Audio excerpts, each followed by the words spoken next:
Hello दोस्तों, हमारे YouTube channel में आपका स्वागत है। दोस्तों, आज के इस वीडियो में हम यह चर्चा करेंगे कि आयतन कैसे निकाला जाता है, ठीक है ना? तो चलिए सबसे पहले कुछ कंसेप्ट के बारे में जानते हैं कि आयतन क्या है, आयतन के कुछ फार्मूला क्या है, उसी के बारे में, ठीक?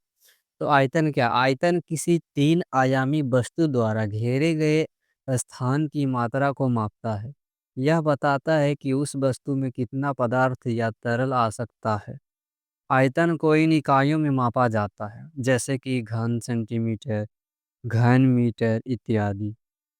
तो दोस्तों, परिभाषा तो जान चुके हैं।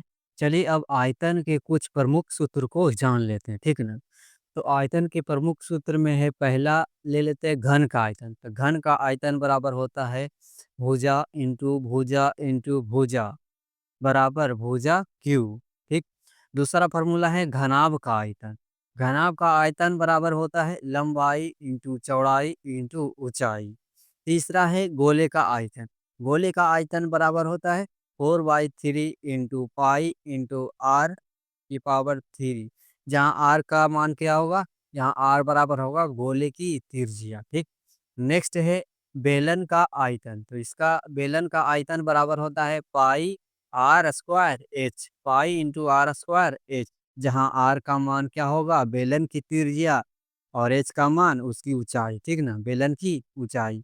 नेक्स्ट है शंकु का आयतन। तो शंकु का आयतन बराबर क्या होता है?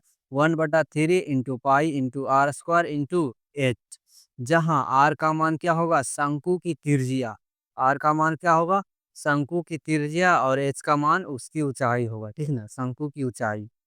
तो ये था कुछ प्रमुख सूत्र जो हम जान चुके हैं। चलिए अब इन सूत्रों के आधार पर कुछ प्रश्न को हल करते हैं। तो पहला प्रश्न यहाँ ले लेते हैं। एक घन की भुजा 5 सेंटीमीटर है, तो इसका आयतन ज्ञात करें। प्रश्न क्या है? एक घन की भुजा 5 सेंटीमीटर है, तो इसका आयतन ज्ञात करें। तो घन का आयतन बराबर फॉर्मूला लिखेंगे, बराबर भुजा इंटू भुजा इंटू भुजा। भुजा का मान यहाँ कितना है? 5 सेंटीमीटर। तो लिखेंगे 5 centimetre into 5 centimetre into 5 centimetre. जब तीनों को गुना करेंगे तो आएगा 125 सेंटीमीटर क्यूब। चलिए दूसरा उदाहरण देखते हैं। दूसरा उदाहरण के प्रश्न लेते हैं। घनाभ की लंबाई 10 सेंटीमीटर है, ठीक।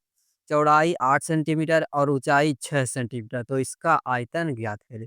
तो सबसे पहले इनके सूत्र को लिखेंगे। तो घनाभ का आयतन बराबर लंबाई इंटू चौड़ाई इंटू ऊंचाई, जहां लंबाई का मान 10 सेंटीमीटर है, चौड़ाई का मान 8 सेंटीमीटर है, और ऊंचाई का मान कितना? 6 सेंटीमीटर।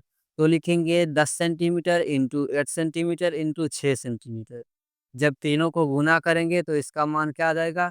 480 centimetre cube. तो ये था कुछ उदाहरण जो हम बताए हैं। नेक्स्ट 2 प्रश्न आप देते हैं जो आप करके बताइए। अगला प्रश्न है जो आपके लिए है, ठीक ना? एक गोले की त्रिज्या 7 सेंटीमीटर है, तो इसका आयतन ज्ञात कीजिए, जहाँ पाई का मान कितना लेना है? 22/7, ठीक है? क्योंकि गो प्रश्न है, एक बेलन की त्रिज्या 30 सेंटीमीटर है और ऊंचाई 10 सेंटीमीटर है, तो इसका आयतन क्या थी? तो यहाँ पाई का मान कितना लेना है? पाई का मान 3.14 लेना है, ठीक ना? तो ये दोनों प्रश्न को आप हल कीजिए।